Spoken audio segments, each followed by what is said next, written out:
मित्रों, नमस्कार। अध्याय 1। शापित ब्राह्मण और वो गधा। बहुत समय पहले की बात है। मध्य भारत के एक शांत हरे भरे राज्य में एक वृद्ध ब्राह्मण रहा करता था। नाम था देवाचार्य। विद्वान, तपस्वी और अत्यंत सत्यवादी। उसका एक सिद्धांत था, राजा अगर झूठा हो तो प्रजा की आत्मा भी धीरे धीरे मरने लगती है। देवाचार्य राजाओं को सत्य का उपदेश देता रहता, परंतु उन्हें कोई सुनता नहीं। एक दिन उसने एक भरे दरबार में एक अत्याचारी राजा की पोल खोल दी। राजा ने अपमानित होकर देवाचार्य को श्राप दे डाला, तू अब जन्म जन्मांतर तक गधा बनकर घूमेगा, जब तक राजा खुद अपनी सच्चाई को न स्वीकारे। सारे दरबार में सन्नाटा छा गया। उस दिन से देवाचार्य एक गधे के रूप में इस धरती पर जन्म लेता रहा, पर उसमें देवाचार्य की आत्मा और अद्भुत शक्ति थी। वो गधा हर राजा की सच्चाई जान सकता था। अध्याय 2। राजमहल की पहली दस्तक। सैकड़ों वर्षों बाद वो गधा मध्य भारत के राजा परम प्रताप सिंह के दरबार में पहुंचा।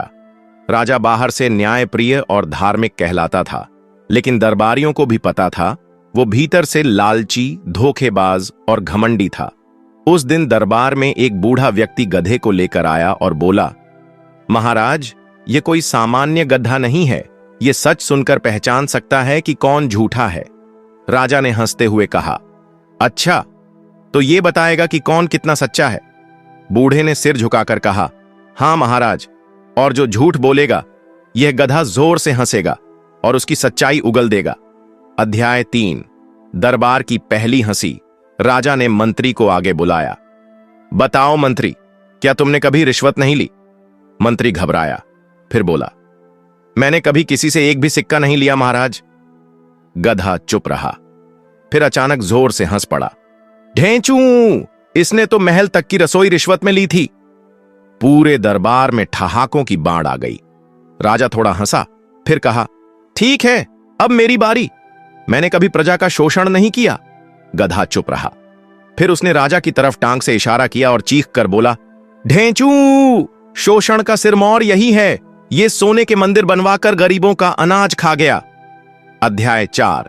गधे की गिरफ्तारी और महल का डर। राजा शर्मिंदा हो गया, पर उसका अहंकार बोल पड़ा, इसे जेल में डाल दो। गधा जेल में गया और उसी रात महल की दीवारों से आवाजें आने लगीं।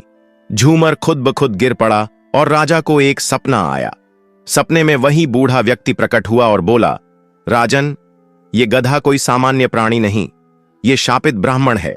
जब जब राजा झूठा होगा ये हंसेगा और तभी उसे मुक्ति मिलेगी। सुबह होते ही राजा ने गधे को रिहा किया।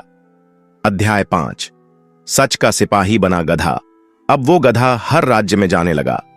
जहां भी वह दरबार में जाता, मंत्री, राजा, सिपाही, सबकी सच्चाई सामने आने लगती। एक राजा जिसने अपने भाई को मारकर सत्ता पाई थी। उजागर हुआ एक रानी जो गुप्त रूप से राज चलाती थी।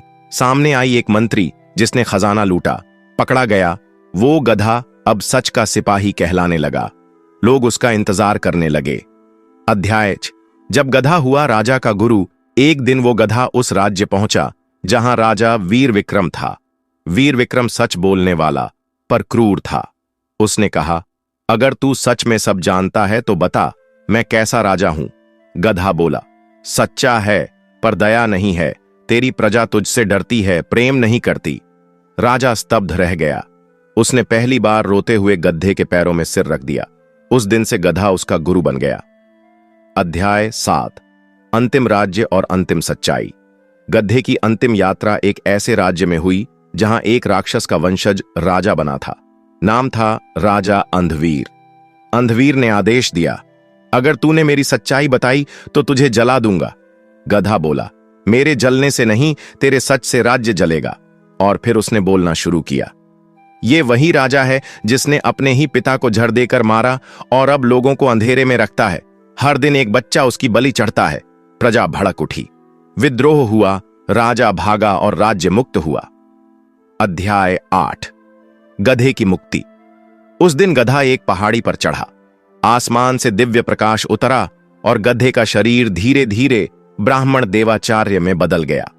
स्वर्ग से एक आवाज आई, तूने सत्य की मशाल बनकर राजाओं को आईना दिखाया। अब तुझे मुक्ति मिलती है। अंतिम संदेश। जिस दरबार में झूठ चलता है वहां कभी न्याय नहीं टिकता, और कभी कभी एक गधा ही सबसे बड़ा सत्यवादी बन जाता है।